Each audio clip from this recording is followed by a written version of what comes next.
Microsoft के cofounder Bill Gates ने हाल ही में प्रधानमंत्री नरेंद्र मोदी के साथ मुलाकात की थी।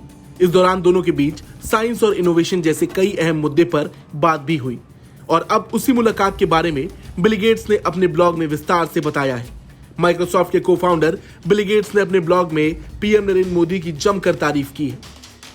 कोरोना की वैक्सीन से लेकर महामारी के दौरान लोगों की मदद करने, गतिशक्ति योजना और G20 के मसलों पर बिल गेट्स ने अपने ब्लॉग में तारीफ करते हुए पीएम मोदी के काम को बहुत जबरदस्त करार दिया है।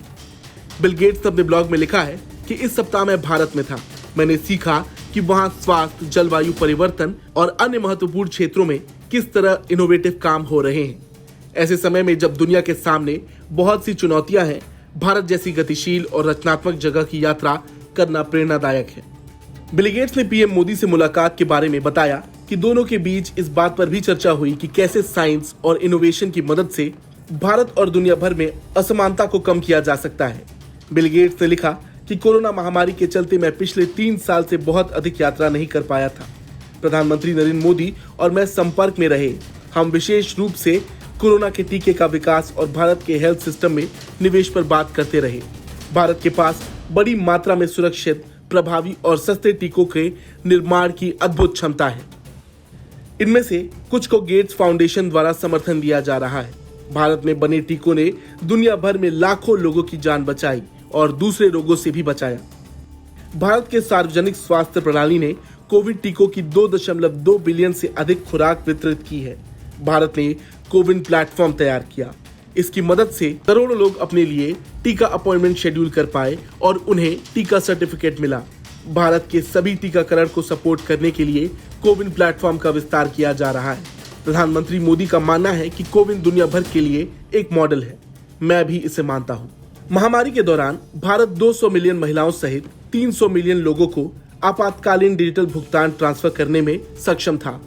यह केवल इसलिए संभव था क्योंकि भारत ने डिजिटल आईडी सिस्टम में निवेश किया और डिजिटल बैंकिंग के लिए इनोवेटिव प्लेटफॉर्म बनाया। भारत का गतिशक्ति प्रोग्राम इस बात का उदाहरण है कि कैसे डिजिटल टेक्नोलॉजी सरकारी काम को बेहतर बनाने में मदद कर सकता है। यह रेल और सड़क सहित 16 मंत्रालयों को डिजिटल रूप से जोड़ता है ताकि वे बुनियादी ढांचा परियोजनाओं के लिए अपनी योजनाओं को एकीकृत कर सकें। हमने इस साल भारत की G20 अध्यक्षता पर भी चर्चा की। बिल गेट्स ने लिखा कि शिक्षा हमारी बातचीत का फोकस था।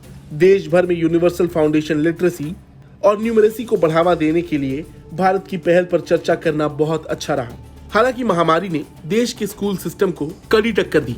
जैसा कि हर जगह हुआ, भारत टीवी सहित कई अलग अलग तरीकों से सीखने को अधिक सुलभ बनाने के लिए डिजिटल उपकरणों का उपयोग कर रहा है। बिल गेट्स ने अपने ब्लॉग में यह भी बताया कि उन्होंने इस सप्ताह की शुरुआत में पूसा में भारतीय कृषि अनुसंधान परिषद का दौरा किया था, जहां किसानों को गर्म जलवायु के अनुकूल बनाने में मदद करने के प्रयासों के बारे में सीखा, जिसमें गेहूं और छोले की नई किस्में उगाना भी शामिल था। बिल गेट्स का पीएम मोदी के बारे में ब्लॉग लिखना यह दर्शाता है कि आज भारत कहां खड़ा है। भारत ने जो कारनामे पिछले कुछ सालों में किए हैं, यह उसी का नतीजा है कि आज हर छोटा बड़ा देश, हर कारोबारी भारत से जुड़ना चाहता है। ब्यूरो रिपोर्ट, भारत तक।